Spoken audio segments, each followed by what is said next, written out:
അപ്പൊ abroad MBBS പലരും പോയി ചാടി അല്ലെങ്കിൽ അകപ്പെട്ട് ഒത്തിരി പൈസ നഷ്ടപ്പെട്ട സംഭവങ്ങൾ എനിക്ക് പേഴ്സണലി കേട്ടിട്ടുണ്ട്. അപ്പൊ ഹലോ നമസ്കാരം, ലൈറ്റ് ആൻഡ് ലൈഫ് പ്ലസിന്റെ പുതിയൊരു എപ്പിസോഡിലേക്ക് നിങ്ങൾക്ക് എല്ലാവർക്കും സ്വാഗതം. സോ ഏറെ നാളിന് ശേഷമാണ് ഞാൻ ഒരു വീഡിയോ ഇടുന്നത്. മറ്റൊന്നും കൊണ്ടല്ല, ഞാൻ പഠിക്കുന്നത് മെഡിസിൻ ആണ്. സോ MBBS ഇപ്പൊ ഞാൻ തേർഡ് ഇയർ എക്സാം കഴിയുമ്പോൾ ഫോർത്ത് ഇയറിലോട്ട് കയറി. അപ്പൊ എക്സാമിന്റെ കുറച്ച് തിരക്കുകളും കാര്യങ്ങളൊക്കെ ആയതുകൊണ്ടാണ് ഞാൻ വീഡിയോക്ക് ഇത്ര ലാഗ് വന്നത്.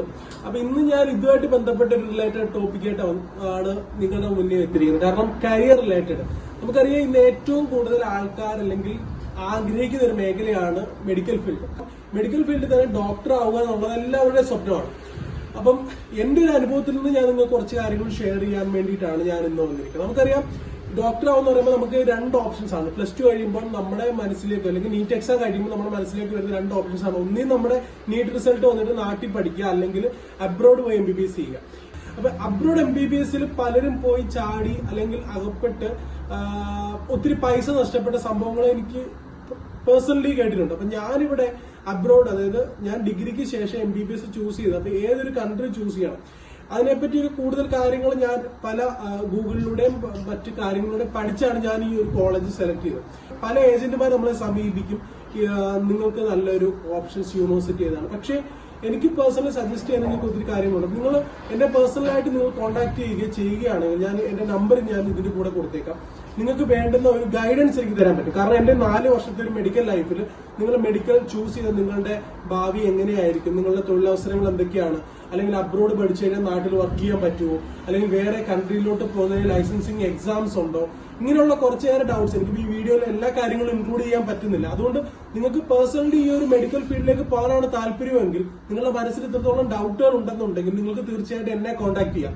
ഞാൻ നിങ്ങൾക്ക് തീർച്ചയായിട്ടും ഹെൽപ്പ് ചെയ്യാം. അതുപോലെ തന്നെ ഞാൻ പഠിക്കുന്ന യൂണിവേഴ്സിറ്റി കസാക്കിസ്ഥാനിലെ അസ്ഫൻഡിയാനോവ് നാഷണൽ മെഡിക്കൽ യൂണിവേഴ്സിറ്റിയിലാണ് ഞാനിപ്പം MBBS ചെയ്തുകൊണ്ടിരിക്കുന്നത്. ഈ യൂണിവേഴ്സിറ്റി 1930 സ്ഥാപിതമായിട്ടൊരു നാഷണലൈസ്ഡ് യൂണിവേഴ്സിറ്റിയാണ്.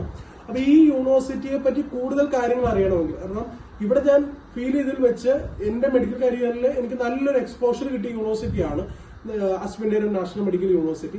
എങ്ങനെയാണ് അതിന്റെ പ്രോസസ്സിങ്, എന്തൊക്കെയാണ് തൊഴിലവസരങ്ങൾ, എങ്ങനെയാണ് അതിന്റെ വിസ കാര്യങ്ങളൊക്കെ, ഇതിനൊക്കെ എനിക്ക് നിങ്ങൾക്ക് ഹെൽപ്പ് ചെയ്യാനായിട്ട് പറ്റും. നിങ്ങൾക്ക് ട്രൂലി നിങ്ങളൊരു MBBS ആസ്പിരന്റ് ആണെന്നുണ്ടെങ്കിൽ തീർച്ചയായിട്ടും നിങ്ങൾക്ക് എന്നെ കോൺടാക്ട് ചെയ്യാം.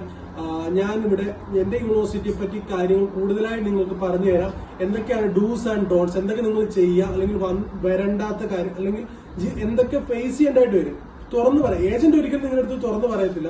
എനിക്ക് നിങ്ങളുടെ അടുത്ത് കാര്യങ്ങൾ തുറന്നു പറയാനായിട്ട് പറ്റും. സോ അങ്ങനെ നിങ്ങൾ ആഗ്രഹിക്കുന്ന നിങ്ങളുടെ റിലേറ്റീവ്സോ അല്ലെങ്കിൽ നിങ്ങളുടെ കുടുംബത്തിൽ ആരെങ്കിലും, ചിലപ്പോൾ നിങ്ങളോ നിങ്ങളുടെ മക്കളോ ആരെങ്കിലും ഒരു MBBS കരിയർ സ്വപ്നം കാണുന്നുണ്ടെങ്കിൽ, ഏറ്റവും കുറഞ്ഞ ചെലവിൽ നിങ്ങൾക്ക് എങ്ങനെ ഒരു ഡോക്ടറായി മാറാം അതിനെപ്പറ്റിയാണ്. ഇപ്പം ഒരു കാര്യം കൂടി ഇതിനകത്ത് ആഡ് ചെയ്യാനുള്ളത്, ഇപ്പൊ നെക്സ്റ്റ് എക്സാം വരികയാണ്. അതായത് നമ്മളിപ്പോ നാട്ടിൽ പഠിച്ചാലും വെളി പഠിച്ചു കഴിഞ്ഞാലും ഒരേ എക്സാമിന്റെ അണ്ടറിൽ വരികയാണ്. നെക്സ്റ്റ് നാഷണൽ എക്സിറ്റ് എക്സാമിന്റെ അണ്ടറിൽ വരികയാണ്. അപ്പൊ നിങ്ങൾക്ക് അബ്രോഡ് പോയി പഠിക്കുന്നതിൽ കൂടുതൽ ചിന്തിക്കാനായിട്ടുള്ള കാര്യങ്ങൾ, കാരണം FMG കഴിഞ്ഞ് നെക്സ്റ്റ് എക്സാം ആണ്.